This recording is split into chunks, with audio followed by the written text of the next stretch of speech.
I did not get the memo to wear all black and a cream blazer. This is my soul. I wear black all the time. Did you guys I don't know color? Did you guys plan this? I feel like I need to change. I wish I could really say we quick. did. Good job. Great minds think alike. Great minds think alike. All right, let's do some quick introductions before we jump into it. Sounds great. Elena MacGurn, very excited to be here. I lead a national team of organic and integrated search experts at Digitas. We work with multiple CPG brands across different verticals. Almost always, every discussion we have with CPG brands starts with both the let's make sure our brand is visible, it's there, but also how do we make sure the products are the answer in those key consumer shopping moments. So because of that, our team, the search team, sits across owned, earned. Earned is a huge piece of that as well. Commerce, so retail search, as well as media. So yeah, really excited to see how we can chat about bringing both of those brand and performance considerations together. Awesome. Pamela Stephens, and I lead media partnerships and influencer marketing at 3M in our consumer business group.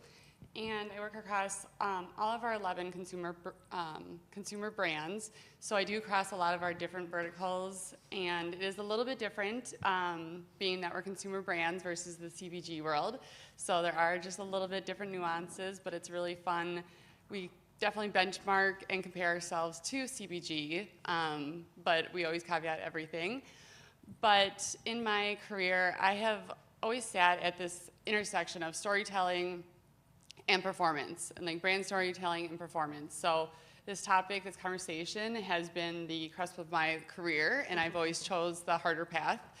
That plus measurement has always been the very large challenges of what I do, but when I work with creators and partners and creative and content across platforms, it is this tension of how do I bring those two together and what is the right point, but that is kind of what's exciting, and it's how to find that right connection point to bring those two together and ensure that I can bring that cultural relevance and that resonance to the audience, but also deliver those business results. And so that in essence is what we're all trying to do, but I'm trying to do it in one little area across everything, so.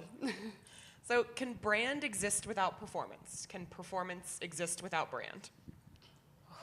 You start with the big question. We might as well. Aren't we here to figure that all out? Oh, I have a very pragmatic take on it, coming from the world of search. You can't really sell what you cannot find, right? Like, you cannot sell product if it's not visible to your consumers. If it's not there, the brand's not there, who's gonna buy it and why, right? Why are they gonna shop for it? So performance at its best, and I am a firm believer of that, really does begin with understanding that demand. What are the needs of the consumers? What are the questions they're asking? Are there any pain points that your product is there to solve for them, right? And then looking at those pain points, looking at that engagement, that's when you start transitioning from telling them about what it is that you sell, some of the conversations that we've had at this summit, great examples of that, transitioning to your consumers, then telling others why they're buying your product, right? I mean, there's a lot that goes between the what and the why. It's almost like the heart and the brain, right? Like, you can't have one without the other, and it's not sustainable either, right? So if you start with conversion, and the conversion goes for a while, it's not sustainable, because then you just don't have the loyalty to keep that up, right? If you start with the brand, you inspire them, but again, you cannot maintain that for a while. It's just not gonna remain there without the ROI on that investment. So bringing that together, it's really essential, I think, for any sort of CPG brand to maintain its existence and become sustainable over time and grow. Pamela, what about you? Do you see the influencer and partnership space as a brand tactic or a performance tactic? I think both. I think, in theory, it can do both because of media. I think that media is the mechanic that can allow it to reach the audience and deliver the ability to be performance-led, where it can drive that immediate, actionable purchase now, and there are the levers to be able to drive to that purchase now behaviors, but the message and what the influencer is delivering can drive more brand storytelling, emotional connection, and that is kind of the beauty. And I think the way that I've always approached it is more so what my answer would have been for brand and performance is, I think, yes, I think that you can do brand without performance, but it's a moment in time. It is, what is the goal right now and then? If you're doing a brand launch, a product launch, whatever is your goal at that time, that's not to say that that's your be-all. If you're starting a new brand, that's not to say you're never going to focus on performance. It's just that's what you need to do in that moment in time. That's what you're trying to drive. That's how you're trying to connect to your audience, and that's your goal. And so that's what you're going to focus on. For an influencer, it's a huge ask, and for partners, that's a huge ask to be like, hi, connect with my audience, do everything, do the full funnel for me. Yeah. So it's really about, I mean, as literal as possible, it's focusing on two objectives, honestly, when I am thinking at a brief for an influencer or partner. It's what two of those steps can I have them do to ensure that they can achieve success, they can deliver the business results. I'm not expecting them to do our job for us.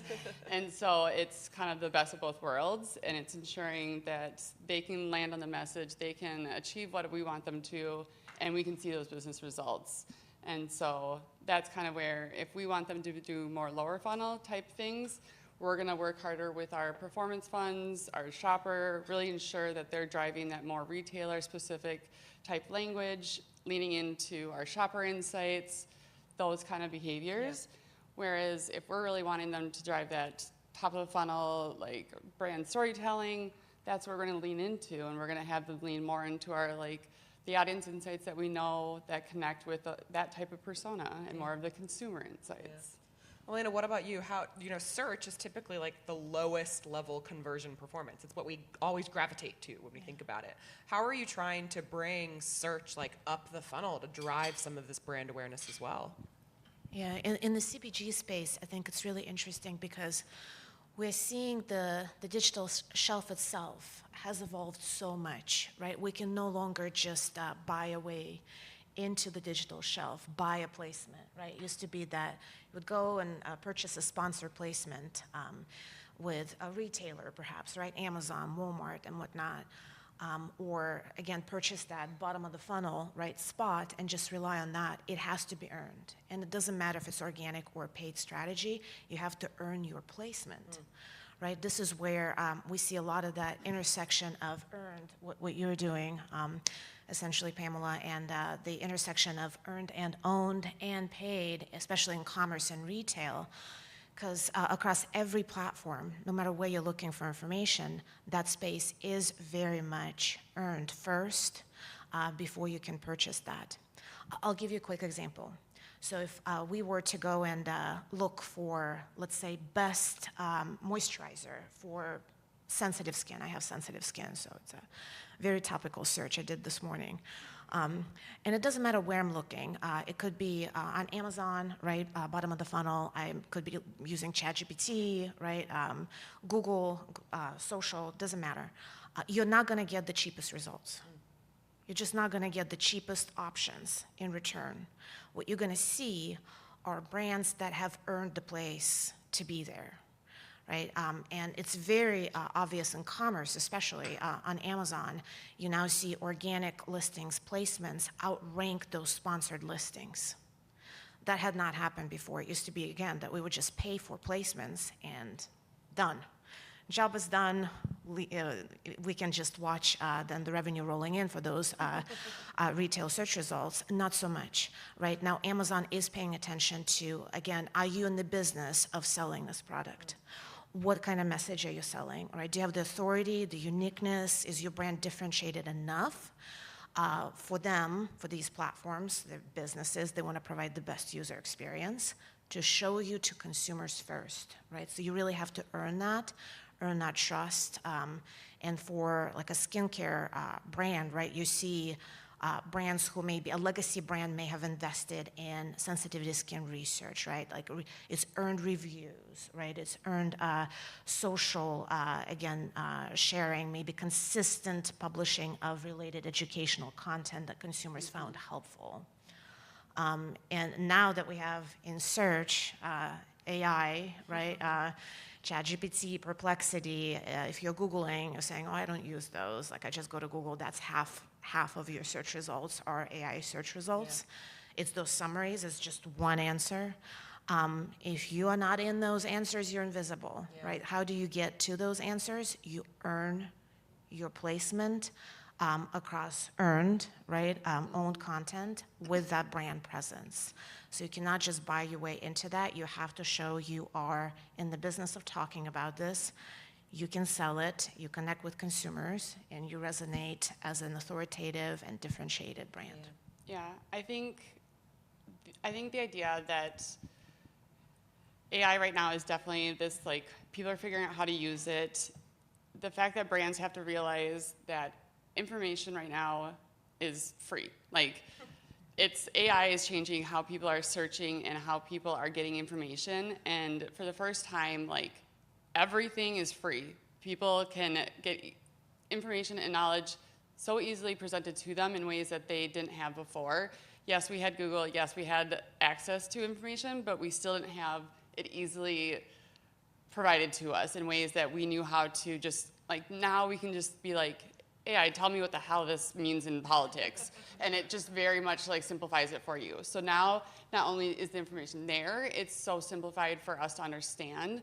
And that is kind of scary to the people and brands and companies that once had all this information and knew that their consumers didn't necessarily know everything behind the scenes. And it's really interesting being in the content space and knowing kind of what all these communities and people are talking about. And it's still a small percentage, but knowing that, like, in the CPG world right now, there's people talking about, and this is like the content that people are being served, that they're talking about for name brands in the food industry, about how brands, their ingredients are changing, right? They're having to change, and that their prices aren't changing, but their ingredients are, so the flavors are changing. And now private label seems like it tastes better because their ingredients haven't changed, because they're not having to change their price. So it's like all this is happening, but the community is talking about it. And brands are missing out on that if they're not paying attention to the upper funnel, if they're not paying attention to their community, if they're not a part of that. And so that's kind of where all this ecosystem plays together, because in my mind, that's where, like, Manscaped comes to mind. Like, when we were talking, they said they started out as a D2C. And now that they're in store, they're having to kind of back up and do more top of the funnel, driving awareness, kind of building out their brand in that way. And so that's a shift. Now they're having to shift their goals, work on that, now build that out. And now they're having to, like, figure out what their community is talking about. And it's just things like that having to shift. And AI is kind of shifting that mentality, and brands have to figure out, okay, now if we're changing our goals, now we have to figure out what our community is talking about. AI is changing how people are talking, and they're figuring out all this information about brands. And I think that just really shifts about how brands need to think about how they're going to market. And in my mind, it's like, brands, we've changed. We know the funnel has changed. We know the consumer journey has changed, but we're still not really thinking about how we are supposed to be changing our funnel in a way. Like, we're still talking about, should we do awareness? Should we do, like, performance? Should we do branding and stuff? And it's like, we need to still change and think of it differently. And I feel like we're still not necessarily there, but we accept that our consumers' behaviors have changed, but we're not totally there yet either. Stacy talked a little bit about it, like this, it's this ecosystem, but it's the rising tide, right, that lifts all boats, right? So how are you guys going to, like, help quantify some of these long-term brand halo effects around this complex ecosystem? Measurement. Groundbreaking. What's that? Can you tell me more? So the interesting thing about measurement, I think, in the CPG space, at least from what we've seen, is that it is getting a little easier. Like, I'm seeing that it's easier now to track On the brand side of things, that's where obviously the most challenges with measurement are, right? It's easier to track brand associations across multiple platforms, like earned, owned, especially. It's easier now to understand, okay, what is the disconnect between the desired brand associations that we want and what is actually out there? The gaps, are we in the relevant conversations? Are we coming off as the brand that we want the consumers to know us as? Right? And also then connect the impact of those brand associations, how your brand is showing up in those spaces, to the specific business outcomes. Right? Those are the conversations that we're having right now. Anytime there is a question about ROI, what is the ROI on the spend, it very quickly becomes the conversation about the return on intent, right? Because again, there's a direct correlation now. And we can see it especially, unfortunately, in the risk mitigation space, right? It's a lot easier to see that difference when things don't go right.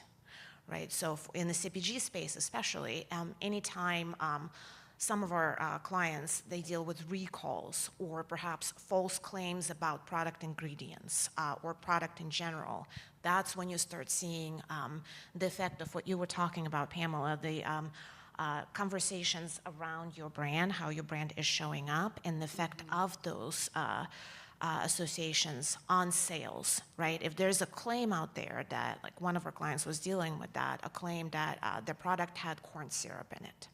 Very quickly caught on Reddit, spread to social media, became a huge conversation across multiple platforms. The sales tanked overnight.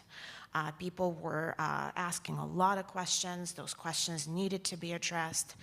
That's a great example of making sure that things like that are A, monitored, that you're keeping an eye on this.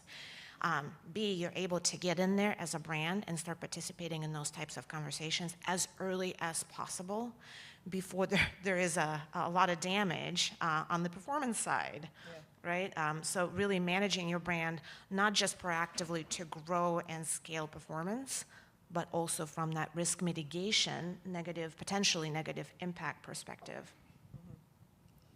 I'll do one more question before we open it up to the audience. You guys represent the social aspect of side and the search aspect of side, right? Social with influencers and partnerships. How are you seeing these two channels kind of work together to kind of bridge this gap between the upper and the lower funnel? I personally think they're one and the same. I think that they're very similar behaviors. I can go as little as say that it's generational too. Like that's sitting in the middle of like, honestly, we've kind of shifted to say like our older generations go to the more traditional search domains and younger generations just use search or social for search. But it goes beyond that. I think it's also just, we always see pendulums. It's not to say that like Google search is never going to come back. It's the mentality of watching behaviors and how those are going to kind of pendulum swing and what that means to our business and trends and everything like that, and bigger picture macro trends. So I think that's kind of what it means to me is always that trends, what does that relate to how people are using search in itself? What are they using search for? Is it really to find solutions? Is it to find new products, new solutions, new brands, new content? Like what is search helping people do?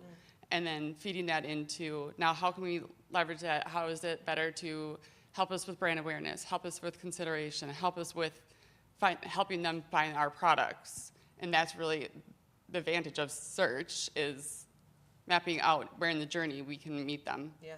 I love how you said that. Like the perfect search pitch. But we really don't distinguish across platforms anymore just because we've talked so much at the conference here for how that consumer journey has become very flat, right? We do see them having those brand performance moments in the same experience sometimes. It's really merged quite a bit. So really it's about making sure that you're found, right? You can't sell what you can't find, and it doesn't matter where they're searching. They can be searching on Amazon. They can be searching on ChatGPT, on Google, on TikTok, right, to find product inspiration. They're searching. They're looking for information. They're asking questions. You want to be there. You want to participate in any related conversations so that you're there during the right shoppable moments later. I think the idea also is our consumers are searching even when they're not searching. Yeah. And that's kind of that like idea of that's what the whole journey is. It's always finding our consumers where they are. And so it's just that mentality of that's what search is. It's not just a tactic within our journey. It's figuring out a mentality of making sure we're finding our consumers. Yeah, so. Product discovery happens at any point in time, right? Yes. How many people have been introduced to new products here? They didn't know they were actively searching for it, but it happens. Yeah. Questions for our panelists? This is your final Erin's shot, like, guys. let's go home. Yeah.